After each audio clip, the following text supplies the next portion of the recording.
And a very good morning to you. How you doing this Sunday morning, December 23rd, 2018? Hope you're well. Hope you've had a lovely weekend and you're in good form this morning. It's a pretty miserable Sunday morning here in South Manchester. It's been raining consistently for a couple of days. It's pretty grim out there, but I'm delighted to be with you. Didn't think I would be.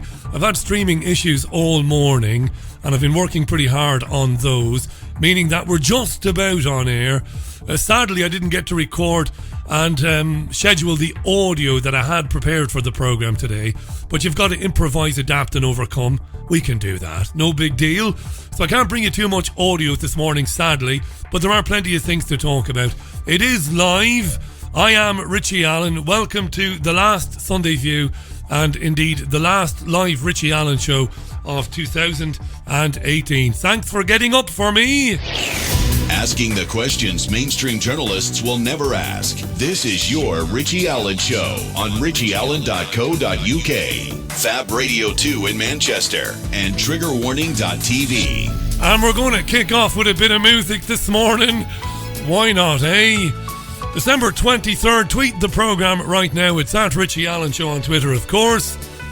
I'll be with you till around about midday today. All going well.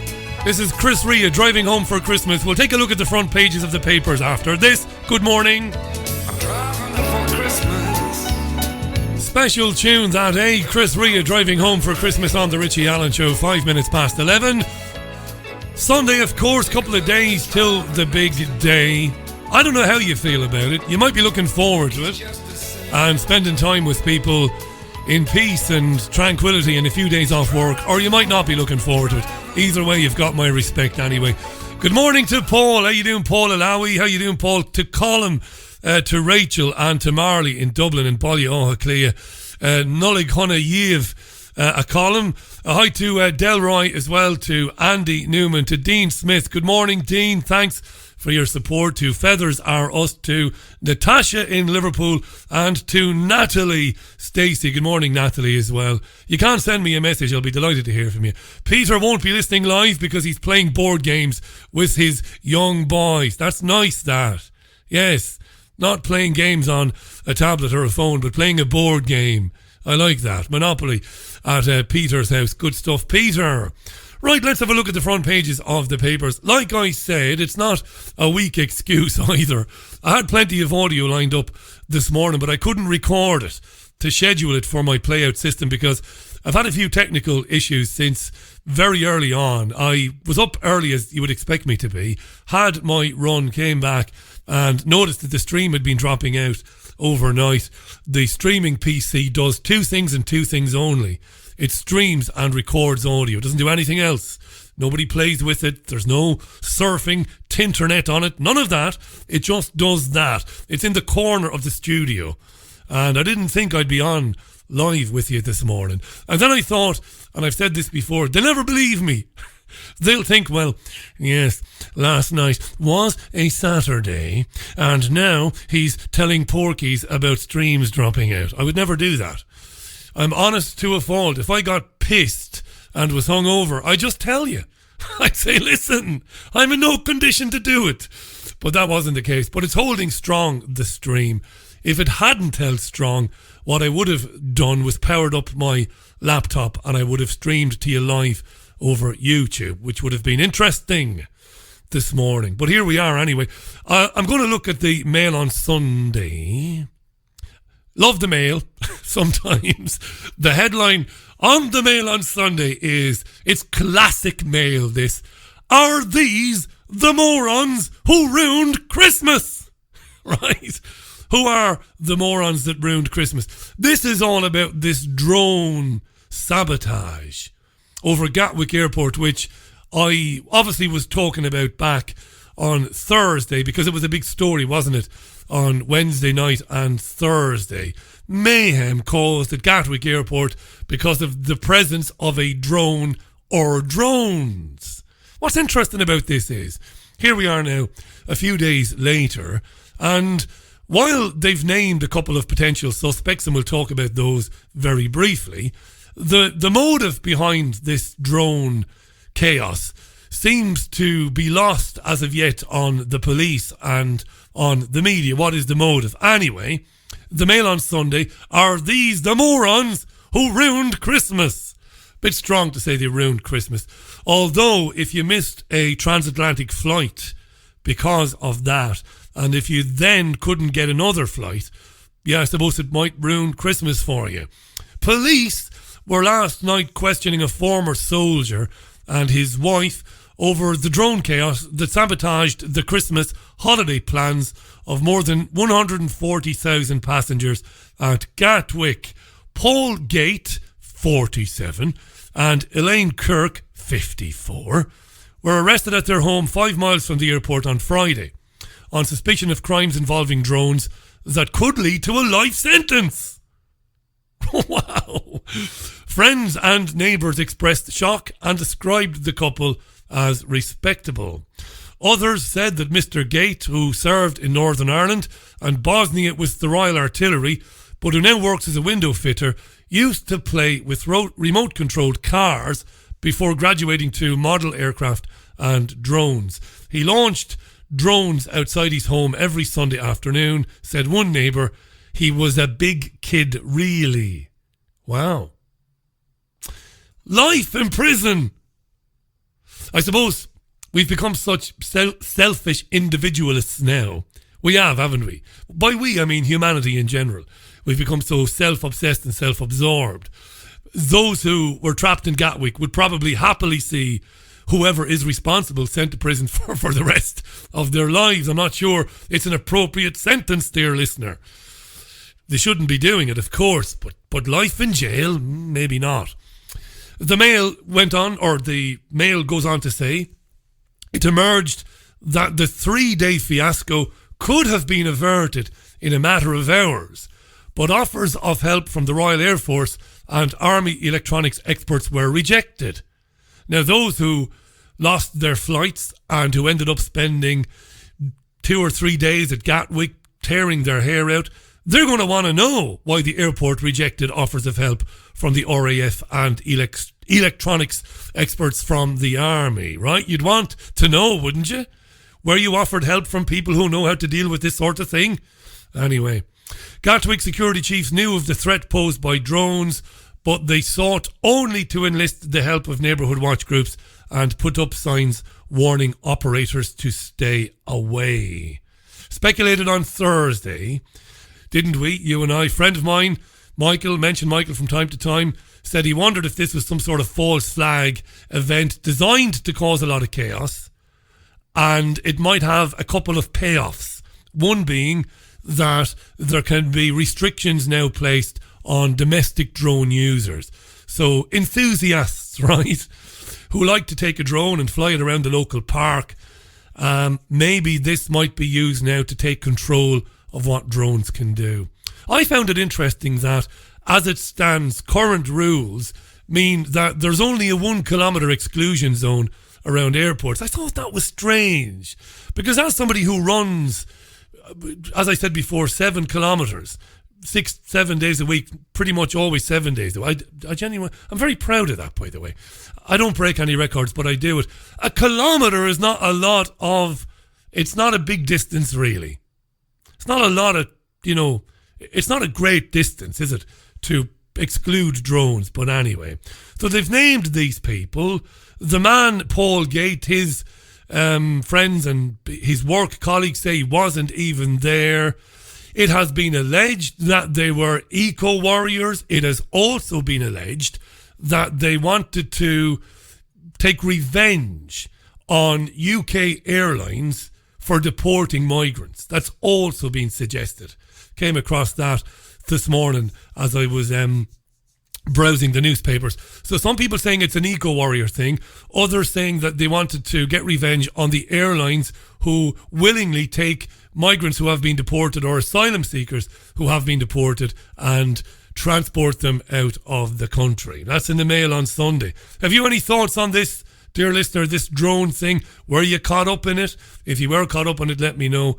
I'll be glad to hear from you. The Sunday Mirror runs the same story. You won't be surprised. Window fitter held over drone chaos. It's self-explanatory. I must point out, by the way, that a lot of the newspapers are running stories today about Paddy Ashdown, who is a former, of course, leader of the Liberal Democrats. Many of you will know that he passed away overnight. He was a former MP for Yeovil, and he was 77 and he had cancer.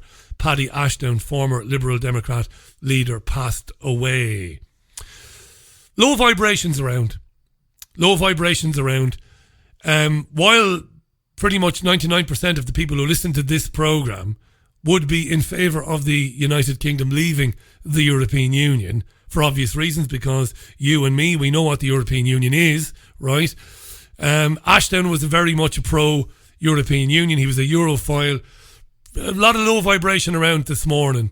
When somebody passes away, it's not a nice thing to be championing his or her death and gloating about it and singing about it. It's not great, really.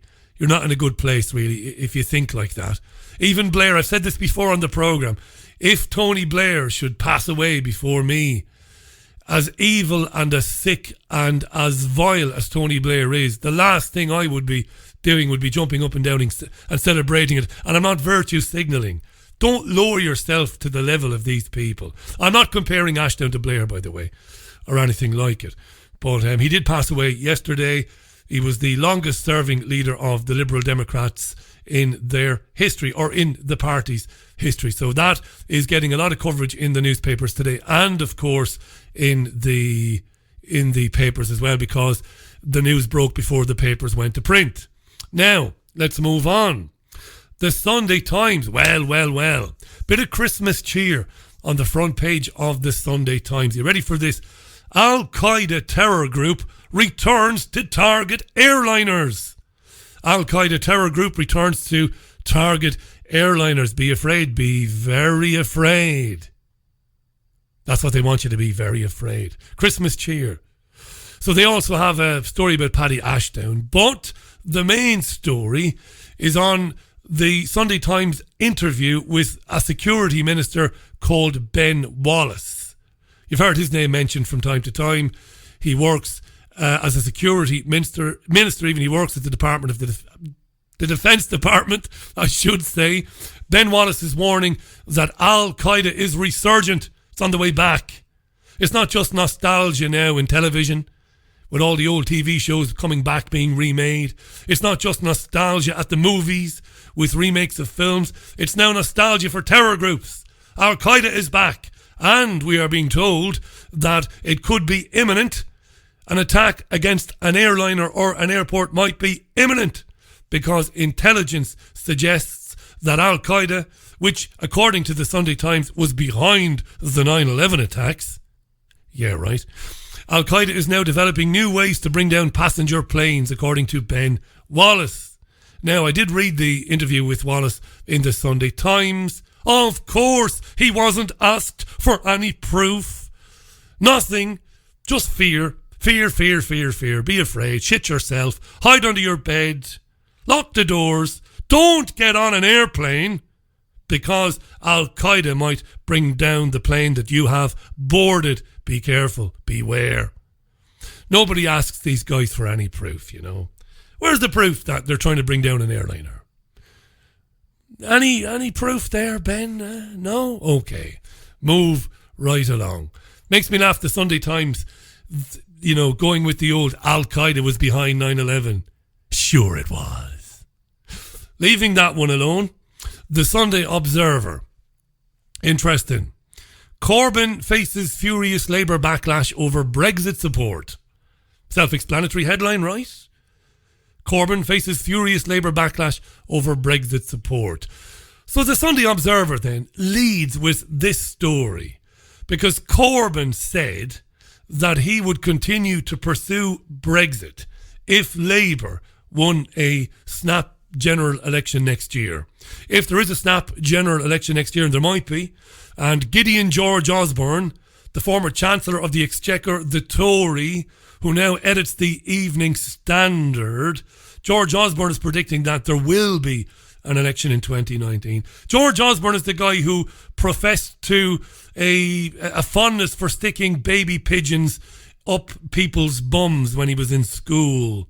This is the manner of man that is editing your newspapers in the UK today. Osborne thinks we'll have an election next year. Many people think we will. Jeremy Corbyn has said, if there is one and if Labour wins, I will pursue Brexit as well.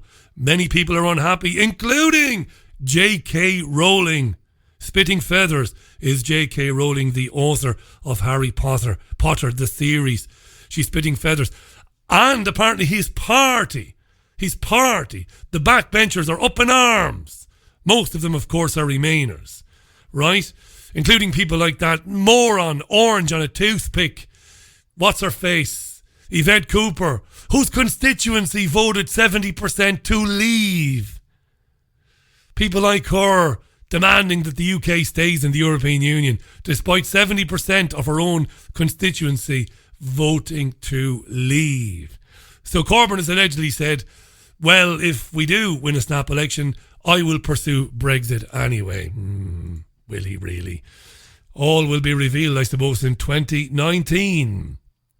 Loads of tweets, by the way, before we look at the front page of the Sunday People. And we're still streaming and it's holding firm. Thank heavens for that. Good morning to Base Ninja. Richie, ISIS was battered in Syria by the Syrian government and by Russia. Of course, Base Ninja, absolutely. ISIS battered in Syria, he tweets. Now we get Al-Qaeda 2.0. Coincidence? I'm shitting myself. I'm sure Rudolph will get radicalised and do a mad job into a chimney. Santa. Imagine a suicide Santa ploughing into houses on his sleigh with loads of Semtex and stuff all exploding. Andy tweets, to be fair to Paddy Ashdown, Richie, he did say that the result of the referendum should be respected. Did he, Andy? Wasn't he one of those calling for a second referendum recently? Maybe I'm wrong. If I'm wrong, I'm wrong. I will admit to being wrong. As I said, at Richie Allen Show on Twitter. Good morning to Patrick, who says he's been listening to this show for less than a year and has learned a lot from the guests. Thank you, Patrick. I really appreciate that. Have a happy Christmas yourself. Hi to Dean, who says I flew into Gatwick from Bali just last week. If they cancelled my flight and I had to stay in Bali for an extra few days, wouldn't have been all that bad. But trying to get out of Gatwick would have bent your mind. Yeah, absolutely. Pain in the arse. Hi to JP in Manchester. Pain in the arse to be stuck in the airport. But life in prison, if they find the person who really did it, life in jail, really? I wouldn't go along with life in jail. Good morning to Jason. Richie, I think the Tories realise there's going to be an election next year. That's the European Research Group guys. That's if the European Research guys force the confidence vote. Excuse me. Jason, it's your fault and it's my fault, Jason. Typos abound. Jason writes, Richie, I think the Tories realise there's going to be an election next year. That's why the European Research Group guys forced a confidence vote. They knew they didn't have the numbers to get rid of May, but got the concession that she wouldn't stand at the next general election. Good morning to David Stanford. Good morning, David. His wife must have bought him a spine for Christmas, seeing as he lost the old one. Poor old Jeremy. That's referencing the news that Corbyn said if he did lead the next government, that he would pursue Brexit. Hi to Sage the Wise. Good morning, Sage the Wise. Good morning to Neil Gardner, who tweets, I've never met a window cleaner with a van who leads a double life as a virtue signalling eco-warrior / no borders activist. I like that. Good morning to Caroline as well. It's Caroline with a Y. Good morning, Caroline. Good morning to everybody who's listening. Loads of tweets coming in. Thought we might have a skeleton listenership this morning, but it turns out I'm wrong. There's plenty of listeners. Plenty. We're going to look at the Sunday People after some music from East 17 and good old Brian Harvey. I'll tell you what, I make no shame. I have no shame in saying this is a lovely song. It's beautiful, this. Some tune that. Sentimental, Richie says Delroy. Good morning, Delroy. Merry Christmas, mate. Maybe a little bit. Remember that song? Wasn't too popular to admit you enjoyed or liked that song when I was a teenager, but I loved it anyway. Good morning to Dave and Nathan from the Sex Pistols Experience. Merry Christmas, lads. Have a fantastic Christmas. Good morning to Omari as well. Omari is tickled. He's tickled because the pair that were arrested in connection with the Gatwick drone chaos have been released. They've been released without charge. It's just been announced. Breaking news. The BBC reporting in the last couple of minutes, the couple have been released. They've been released. Willis Wadwick, Paul Gate, 47, and Elaine Kirk were arrested on Friday. So they've been kept in jail for 2 nights. God love them. And they've been released without charge after 2 nights in the clink. Willis Wadja. So they're out now. And hopefully they'll crucify the people who actually did it. No, that was a Life of Brian reference. I don't want anybody to be crucified. Bizarre. What have we got? We've got Clouseau-esque cops in London, haven't we? Hey, the monkey is the businessman. They haven't a clue. Just arrested 2 people because one of them used to have a drone. That's basically it. So they're out anyway. So the search continues, Mama. Mama, the search continues for the 100-pound gorilla who's flying drones over Gatwick. Crazy. There's another vague movie reference there. Massive Merry Christmas to Susan Tonkin, wonderful lady and supporter of the Richie Allen Show. Good morning, Susan. Have a happy Christmas and have a lovely and have a prosperous new year yourself, Susan. Thanks for tuning in today and for sending that lovely message. Good morning to David, Cartoon Drunk. Good morning, mate. Released without charge, says David, but their name and character has been dragged through the mud by the tabloids. Yes, David, you're right. The tabloids have gone in fairly heavy on them, haven't they? Including calling them morons. The morons that ruined Christmas, said the Mail on Sunday today. Wow. Good morning to Daniel Ford. Good morning, Daniel. Good morning to In This Together, who says, wow, are we really asked to believe that the UK police can't find a couple of drone pilots? This story is total nonsense, says at In This Together. You know, a lot of people share that point of view. They think it's hard to believe. And that's why my mate Michael might have been onto something. Right? When he said that maybe the plan is to impose restrictions on domestic drone users because, as I've been talking about for a long time with guests, drones are planned to be on every street corner, aren't they? Let's be honest about it. In every school, over every workplace building in the next few years. But their drones, not your drones.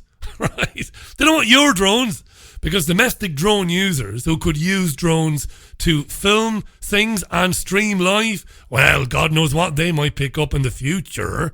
So I think Michael, my pal, is onto something. I think it's a multi-pronged win-win. No, it's a multi-pronged operation with a couple of different payoffs, I think. The main one, I think, being to maybe legislate against those who would use drones. Yeah. Maybe. It's 11:30. It is December 23rd. This is the last Richie Allen Show for the year. I'm back with you a week on Wednesday. That's Wednesday, January 2nd, 2019. This is the last one. But a lot will happen between now and then. You'll be busy. I'll be busy. We won't miss each other that much. It's only a few days. A time to relax. Sunday, people. A medical story on the front page. The headline reads, £13 pill to save thousands of babies. That's a pretty bold headline, eh? £13 pill to save thousands of babies. A miscarriage is one of the most heartbreaking things a family can go through. No doubt. But a breakthrough pill offers hope to thousands of women. The British doctor in charge of the research says it could save 60,000 unborn children a year, and he says the drug could bring an end to the agony families endure. Globally, the implications are staggering. Worldwide, 15 million babies arrive before 37 weeks, with 1.1 million dying. Premature birth is the chief cause of death and disability for under 5s. The groundbreaking treatment, it is alleged, will give hope to all.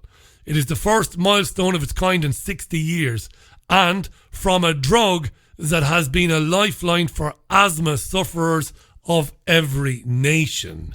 This is the thing, you see. The drug has been out there and has been on, not on the shelf as such, but it has been prescribed for asthma for a long time now.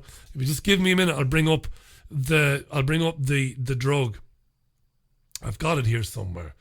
It's a drug that's used for asthma. Let me bring it up there. I've lost it now because I couldn't name the drug for you. What a plonker, Richie. Let me get that drug. You know, I had this in front of me a few minutes ago. Oh yeah, here it is. It's aminophylline. That's what it is. It's aminophylline. It's a commonly prescribed drug for asthma. That's the one. Aminophylline. That apparently now has been discovered. It has been discovered and is being alleged that it will be a breakthrough in preventing miscarriages and premature births. I would watch that one pretty closely if I were you, and I would take it with a large grain of salt if I were you. But it is the front page on the Sunday. It is the front page headline on the Sunday People today. 27 and a half minutes to midday, Sunday, December 23rd. The Sunday Telegraph goes with the drone story, and the headline is "Scramble to Stop Fresh Drone Chaos by Copycats." Now we're getting to it. Now we're getting there, dear listener. Scramble to stop fresh drone chaos by copycats. According to the Sunday Telegraph, ministers were scrambling to protect Britain against potential copycats' drone attacks amid fears the chaos at Gatwick could be replicated at other transport hubs across the UK. Government sources said the authorities were very concerned about attempts to repeat the paralysis at Britain's second busiest airport, Gatwick, which saw 140,000 passengers delayed, and the government is taking urgent steps to safeguard others against the threat. Gavin Williamson, the Defence Secretary, who was among ministers liaising with authorities and airport chiefs, told the Sunday Telegraph the armed forces stand ready to assist the civilian authorities whenever they are required. Round of applause. Because that's it right there. I said this on Thursday. The army. I said this as one of the payoffs. Introducing the army into domestic policing. Something which should be worrying, not terrifying. Let's not do any fear porn. But the notion of the army getting involved in domestic policing should be a huge concern for every freedom seeking. Because we don't live in freedom. We don't have freedom here. But if everybody who wants freedom, wants to be free from this tyranny, it should be very concerning. The army taking its place in the field of domestic policing. They have the Posse Comitatus Act in the United States, which allegedly prevents the army from taking over domestic policing. We don't have any such guarantees here in the UK. Now they're saying, well, we got to get the army involved, eh? What else? What does that lead to? What else then will the army be able to help out with in the future? Well, counter-terrorist operations. Let's bring the army in. Because MI6 are feckin' useless. MI5 is useless. Yeah? GCHQ as a whole, useless. The police, useless. We knew all about we knew the guy. Yeah, we knew the guy. He was on one of our watch lists. We knew the guy. Yeah, we knew that he was talking about ISIS in prison. We knew that. Yeah. But we lost sight of him and he blew up a building and killed loads of people. Yeah. Well, you better get the army in then. All right, yeah, that's a good idea, that. Get the army in. That's where it's going. The army.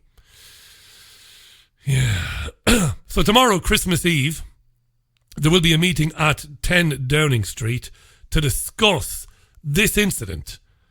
So this one incident at Gatwick, which inconvenienced over 100 1,000 people, 140,000.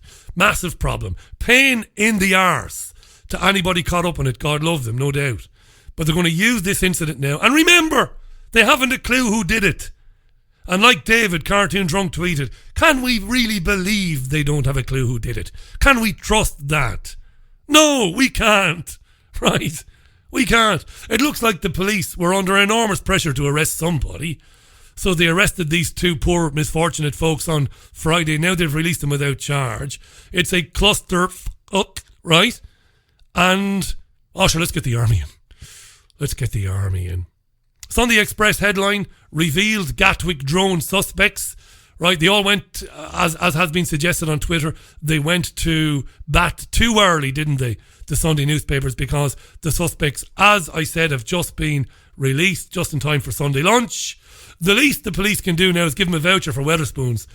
Give them a nice lunch voucher for Wetherspoons. Why not? 23 minutes to the top of the... I tell you, 22 minutes to the top of the... I'm going to read a couple of tweets. Then we're going to take a segue. We're going to go away from drones because there's a couple of interesting stories about gender identity. Yeah. Good morning to Steve Joyce. Good morning to Dan Burns. Dan says, or Dan believes, there was never any drones in the first place. Thanks for that, Dan. Don't know if you're right, mate, but I don't know if you're wrong. You might well be right. Good morning even to Andrew Bell. Good morning, Andrew. Richie, thanks for the hard work in 2018. It's a pleasure, Andrew. Cheers, mate, for saying that. Interesting guests, epic rants, and the virtue signal charts, which people tend to like as well. There's some dark shit going on, but you always make me laugh, says Andrew. Thanks, mate. Merry Christmas to your guests and fellow listeners, says Andrew. Merry Christmas to you, Andrew. Many happy returns, mate.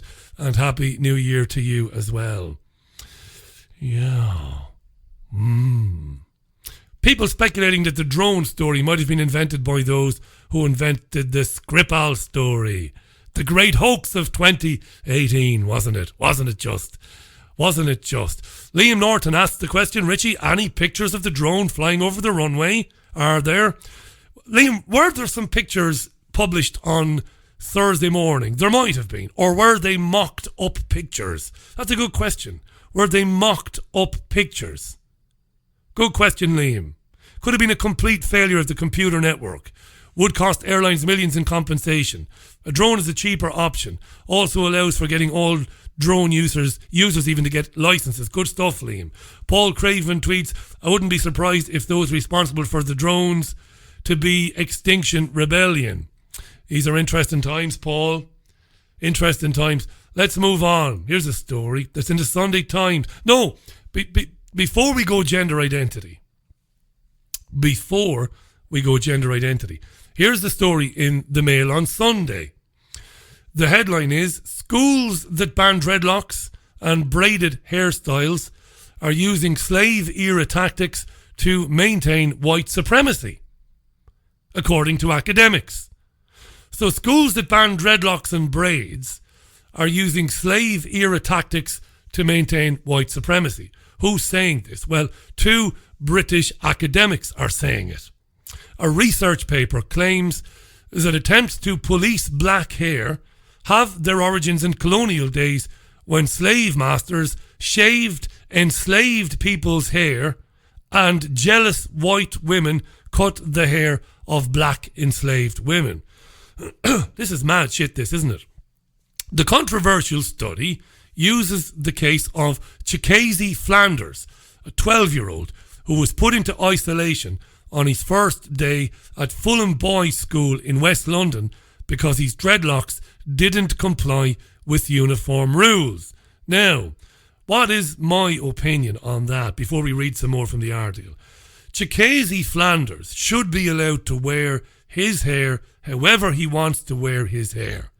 And if Fulham Boys School really did put him in isolation because he had dreadlocks, they should be fined, they should be sued, there should be compensation paid to the family and to the boy because of the embarrassment suffered, and he should be allowed wear his hair however he bloody likes.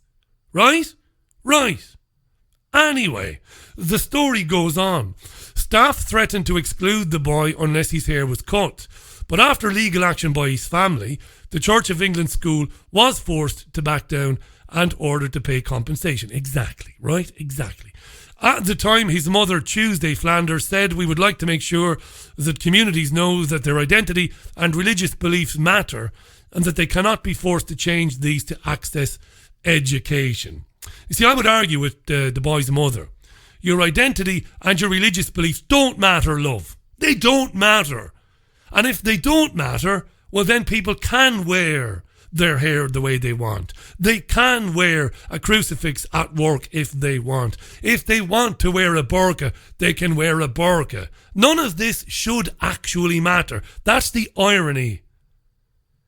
Screw your identity. That's for you and you alone. I'll support your identity by saying you should be allowed to wear whatever you want. Absolutely.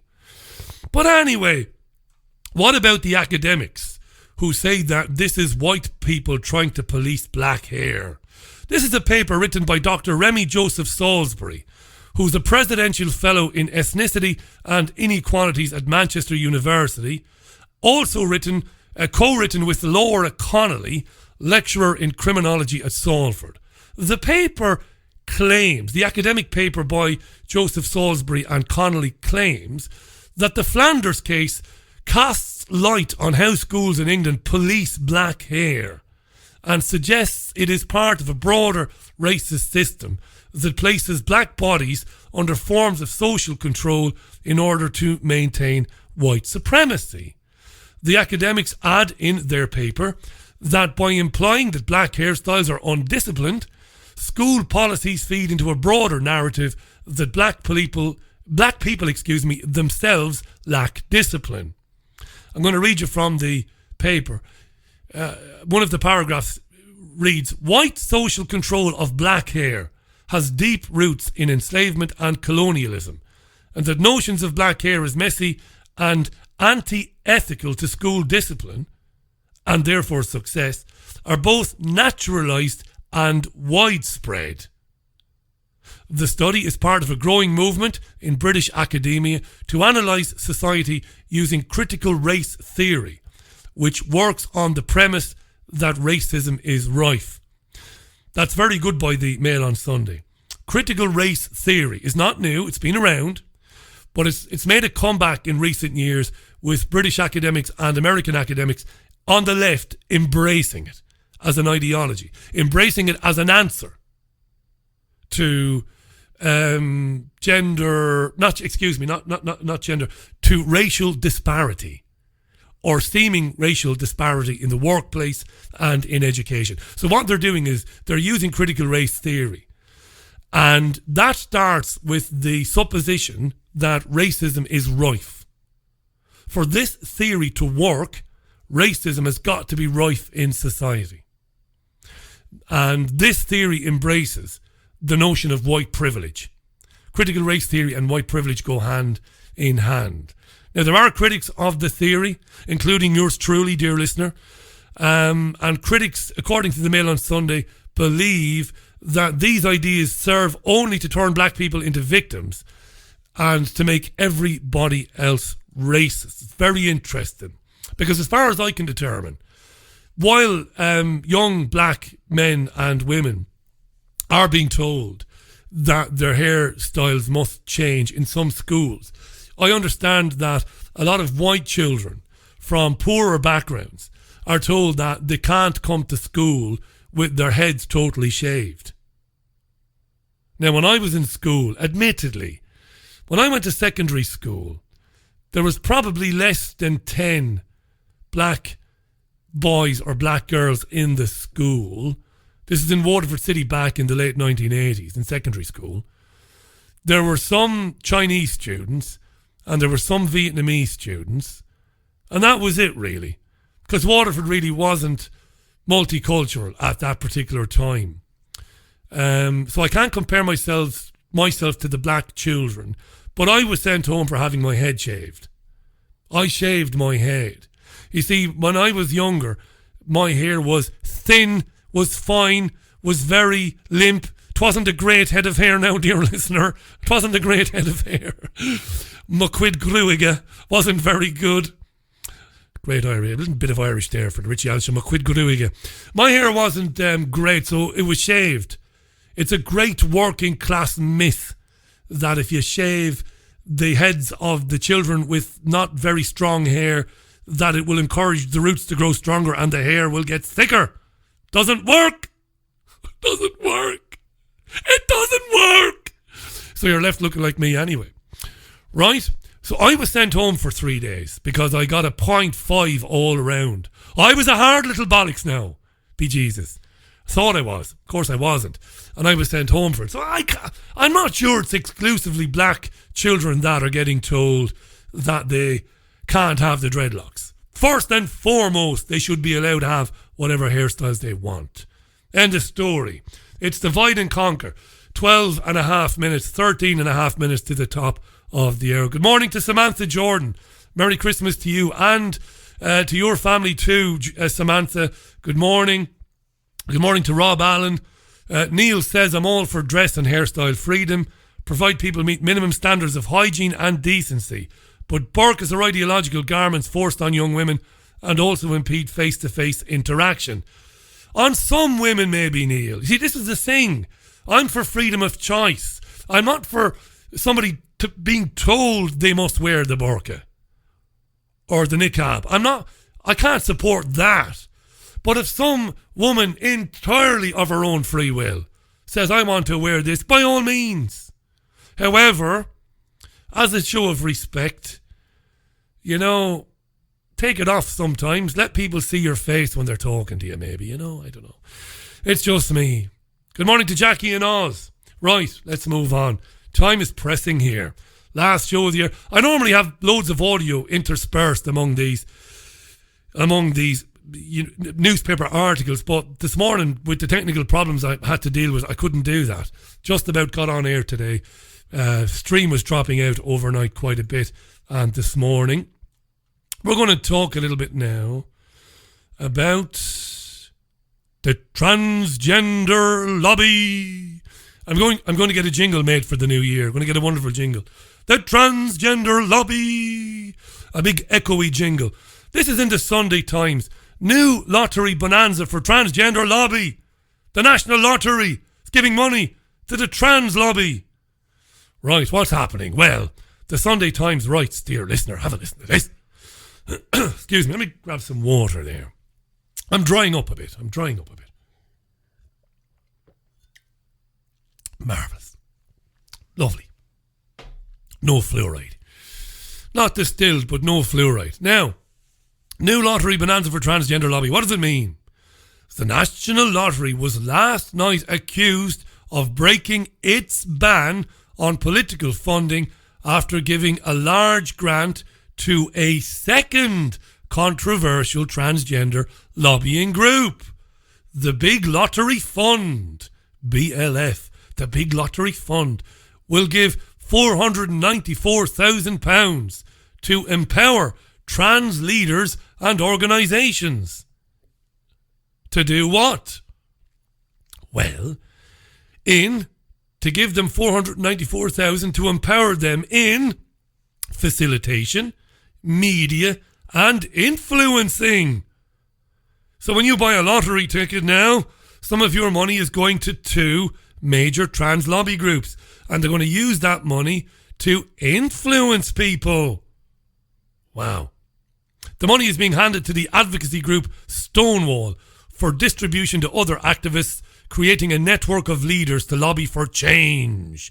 Stonewall was central to the campaign for contentious changes to gender laws.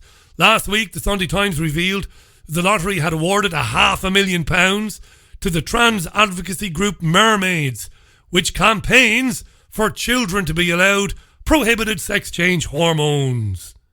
The National Lottery admits that more large sums to trans lobbyists are in the pipeline. Wow. The £500,000 for Mermaids triggered a backlash and is now under review by the BLF. It is today criticised by a coalition of academics and feminists who have written to the Sunday Times calling for a public inquiry into the 25-fold rise in children seeking help with gender issues over the past decade. And that's what you have to be concerned about, the sheer scale of it, as we've talked about quite a bit on the programme. The group is concerned about the role played by mermaids. Mermaids has been accused of bullying doctors, promoting falsehoods and pressuring parents to support life-changing medical interventions for their children. This group, of course, the activists, the feminist group, welcomes the review by the BLF, Big Lottery Fund. One of those who organised the letter, Debbie Hayton, who is herself transgender, said of the Stonewall grant, the rules say lottery money should not be used for political activity, but giving lobbying groups a grant for influencing is funding political campaigning by another name. And again, I'm delighted to hear from Debbie Hayton, the trans woman, because I have speculated, haven't I, dear listener, many times that this crazy plan, this agenda, isn't coming from trans people. You know, it isn't. I've met through this programme, and I've met through my time in Manchester, trans folks. They're all right. They're just like the rest of us, right? Men, women trying to get on. They're not pushing this madness. It goes beyond that. People have to get past the screaming headlines and the abuse and the gender politics. This is far more sinister than trans people deciding to, change children's minds. Trans folks, genuinely, 99.9% of them, they are bewildered. Like Debbie Hayton. What's going on? They're not encouraging surgery for children. This is madness. The BLF says we do not fund political activists. We do not fund political activities, but they are caught by the scrotum. They've done that very thing. They gave $500,000 to mermaids. Now they're giving another $500,000 to Stonewall. This is crazy shit, this, isn't it? It's going to be a big story going forward, this, in 2019, I tell you. Have no doubt about that. Massive story inside the Sunday Times. And if you read that story in the Times today, they have picked out a transgender lobbyist, somebody called Morgan Page, who is heavily involved in pushing this transgender leadership program. And Morgan Page seems to be a very sinister person.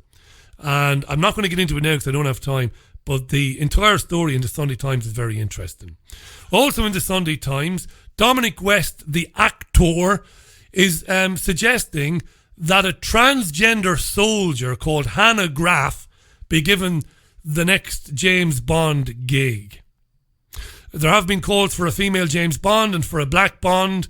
Now Dominic West has called for the first transgender Bond. Why not? The actor said Daniel Craig's replacement in the spy franchise should be Hannah Graff, the highest-ranking transgender soldier in the British Army. She serves as a captain in the Royal Electrical and Mechanical Engineers. She's a beautiful blonde girl who could be Bond, West told the Sunday Times magazine. That's actually a brilliant idea. They should have a transgender Bond because there are a lot of transgender people in the army. West met Graff after he appeared alongside her actor husband Jake, a transgender man, in his latest film Colette. I can't make head or tail of that. That's too fucking confusing, even for me. West met Graff after he appeared alongside her actor husband Jake, a transgender man, in his latest film. I have no idea what's going on there. Except that Dominic West thinks it's okay for a trans person who's in the military who's never acted to be the next Bond. Why not? Lunacy. Lunacy is all pervasive, isn't it? It's all pervasive. Right. Good morning to Gail and Merry Christmas, Gail. Sean McDonald, good morning, mate. Merry Christmas to you too as well. Listen, I'm going to finish with this because I'm running out of time. I do this twice a year. I do it in September, on the 15th of September, on the anniversary of the show, and I do it at Christmas. I don't do it to boast. I don't do it to brag. I don't do it because I'm big-headed. I do it for you. I say this for you. Why do I support the Richie Allen Show? Why do I support it? You might ask yourself, I'll tell you why.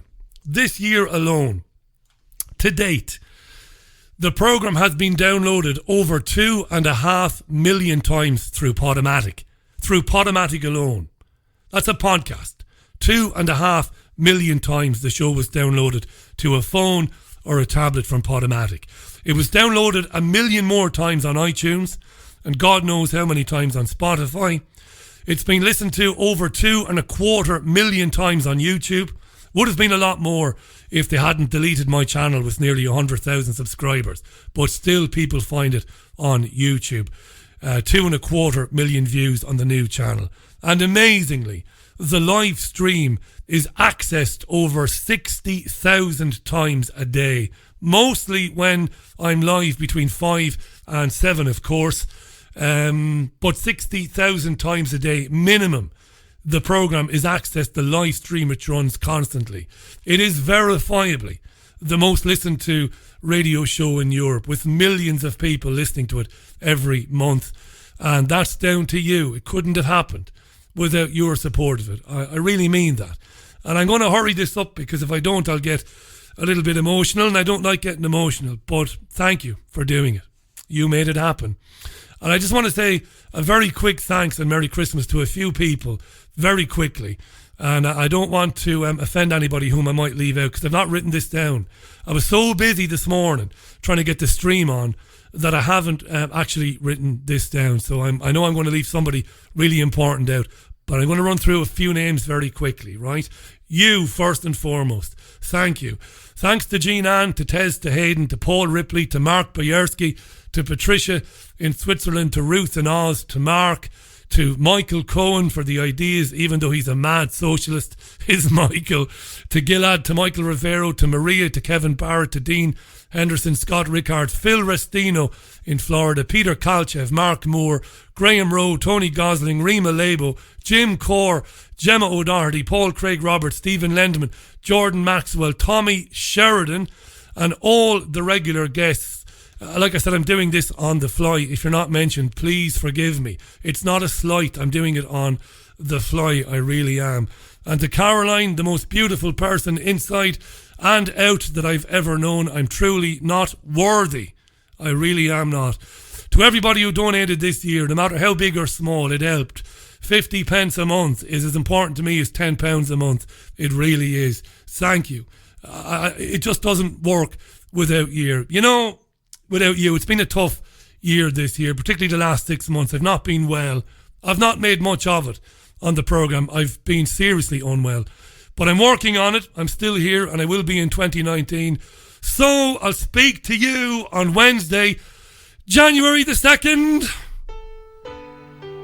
2019. That's about 10 days from now. I love you, you know. Merry Christmas. Bye.